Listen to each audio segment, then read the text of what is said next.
I'm sorry, Dave. I'm afraid I can't do that. Oh, what a day! What a lovely day!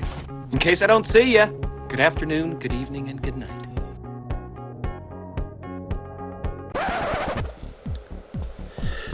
Why, hello. My name's Chris, and welcome to my film lounge, or more like a film cave, or film cage. Like, trust me, when you've been teaching as long as I have, it starts to feel very cage-like. So look, today what we're actually going to be doing is looking at the stimulus material for Killing Eve, as provided by SCUSA for the 2020 WACE exam.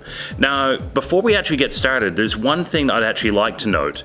It does state on the actual stimulus material while you're watching it that it's Season 2, Episode 8. However, while I was researching and watching it, I actually discovered it was Season 2, Episode 7, titled Wide Awake.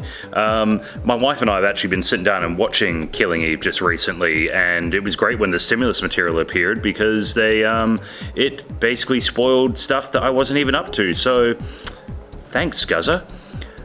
So anyway, look, before we get started as well, because what I'm going to do is I'm going to do an audio commentary for this piece. I'm going to sit down and actually just break down some of the key things as we're actually watching it. You can actually watch along too, and obviously just listen to the crisp timbre of my voice as I actually break down some of the key aspects of this actual film clip. But yeah, a couple of things before we get started. If you're not familiar with Killing Eve, it's based on a book series by Luke Jennings of the same name, and originally was produced by Phoebe Waller-Bridge of Fleabag fame. She produced season 1, and then they got a new showrunner in for season 2 and 3. However, that showrunner has managed to maintain a lot of the same humor and tone of the season 1 run. Eve Polastri is the main character, played by Sandra Oh. She is an MI6 agent who is trying to hunt down Villanelle, played by Jodie Comer, who is a very highly skilled but impulsive assassin. This actually goes really well with Eve Polastri, who is also a very impulsive character. The two of them have a real mutual respect that borders on attraction for one another. In the series, Eve has been hunting down Villanelle for nearly the whole 2 seasons, but in this clip she now finds herself having to work with Villanelle. So this is actually a very different dynamic to previous episodes. So look, without wasting any more time, let's play the clip, watch it, and let's just see what we can actually discuss about this stimulus material. Okay, so as you can see, there's the tagline saying Season 2, Episode 8. Don't want to end up in here. And this is the really interesting thing. I mean, as stimulus material often does, it just cuts in the middle of a scene. We've jumped into Rome. Rome is one of the many settings that Eve is often set in. What's interesting about the series is they film everything on location. So they actually went to Rome to film these sequences and actually use real live sets. So there's very little set building that's actually done in this. So there's a real authenticity to what they're actually producing in here. Looking at this opening sequence that we're looking at here, we can't help but notice the real juxtaposition between Eve's journey and Villanelle's. Eve was obviously walking on foot and carrying her own bags, whereas Villanelle was being driven in a chauffeur-driven car and doesn't actually have to carry any of her own material. When we're looking at these two very different locations, we're seeing lots of marble and rich, wealthy, affluent material here, obviously in this scene between Aaron Peel and Villanelle. However, when we cut back to Eve, everything's very drab, very dry, very dull. Mustard colors, earthy colors that are obviously in there. But also as well, when we're looking at this kind of stuff here, these are very closed, dirty quarters that Eve's actually working in. Everything here appears very tightly shot to obviously add that area of, I guess, claustrophobia and tightness there. But when we obviously cut to the Villanelle material, we're using wider camera angles just so that we can see the opulence and the majesty of like this very beautiful room that she's actually staying in. So what we're seeing Eve in very tight, close quarters, but we're seeing Villanelle in these wide open spaces with all this richness and wealth. But there's another juxtaposition that's actually going on here.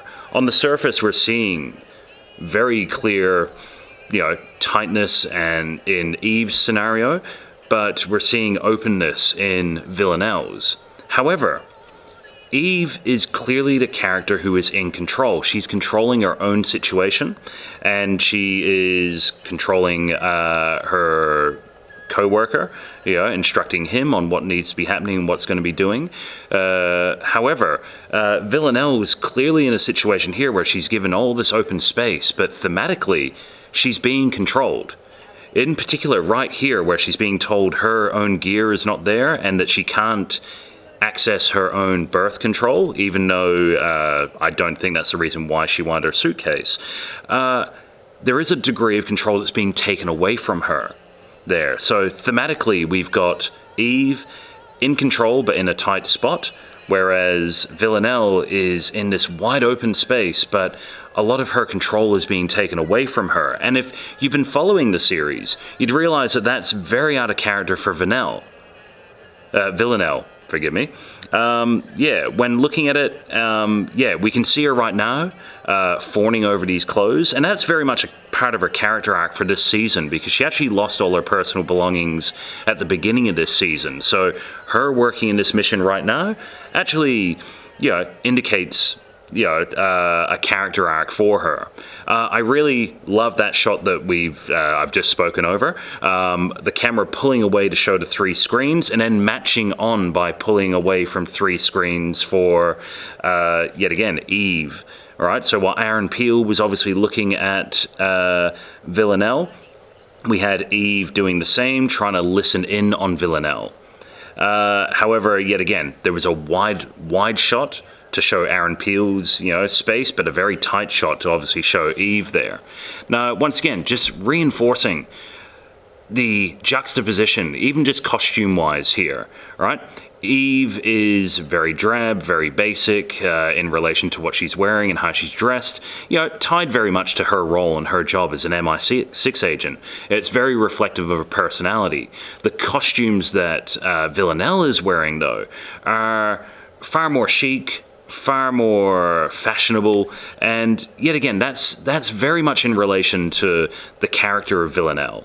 She is a very material character because she obviously works hard, killing a lot of people to earn that living,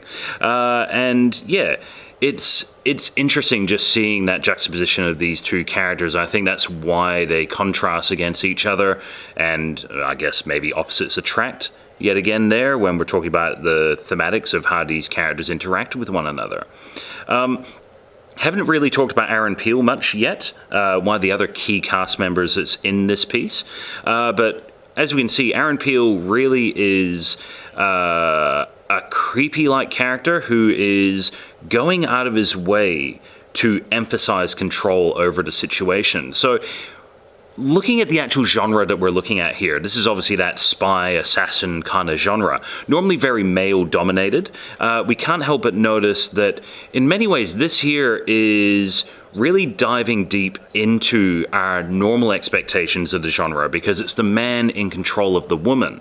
However, it's Villanelle who's actually the person who is the spy, is the assassin. Normally that's reserved for the male characters. So it is really interesting when we look at this and see what's happening.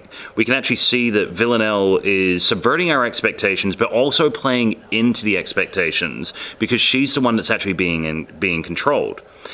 Going back now to seeing Eve back in her surveillance section of her role right now, we can see that she's working with Hugo. Hugo once again plays off a chauvinistic, sexist kind of approach that we've come to expect in the spy genre, especially when we're looking at just the old James Bond films. He is almost like a throwback to the old James Bond, where he talks exclusively in sexual innuendos and is constantly trying to, I guess, sexualize every action that Eve takes. But Eve as a character, she's the one that's in control. She's his boss, which once again subverts what we normally would expect in these roles. So there's been a gender swap there in relation to what's happening in Killing Eve.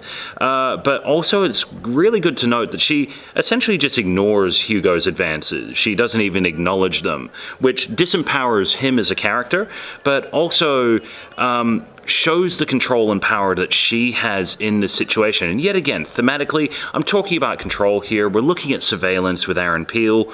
And yeah, we're just looking at Aaron Peel is in control of the situation because he's watching Villanelle and she's maybe not fully aware that she's being viewed.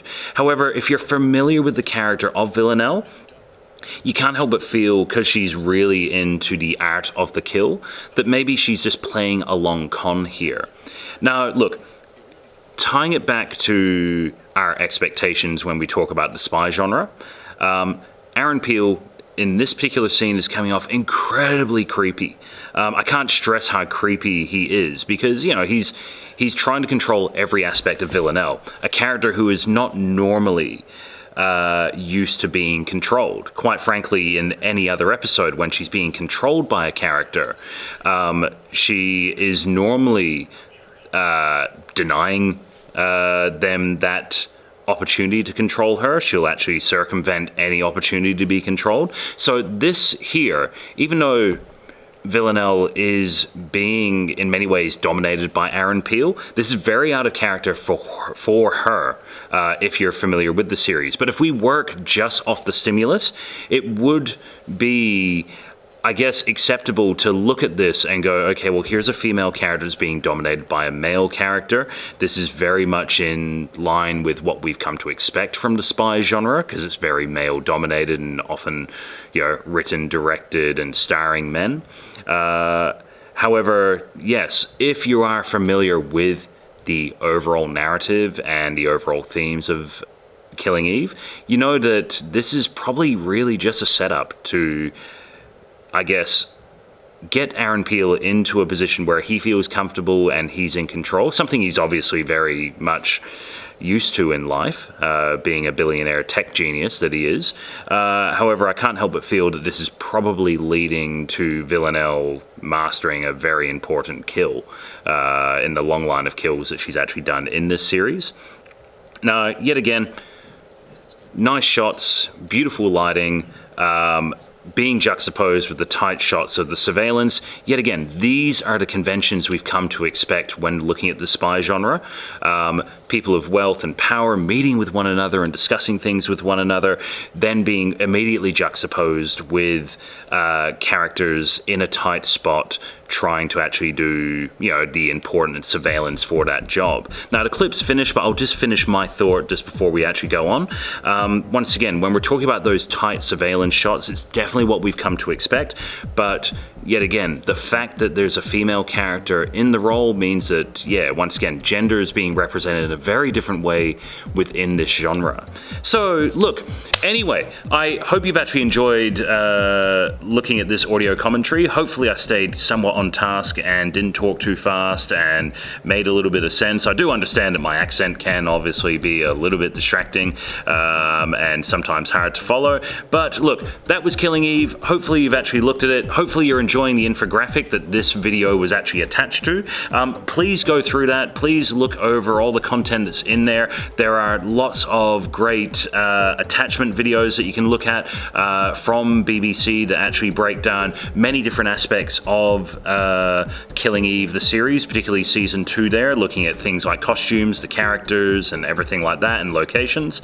Then in addition to that, we've actually got a few video essays that have been produced by other people that break down different aspects of what makes Killing Eve so popular or so interesting to audiences. Well, anyway, look, I'm Chris Gooch, I'm signing off. Have a fantastic day, and I can't think of a way to sign off, so look, sign off catchphrase.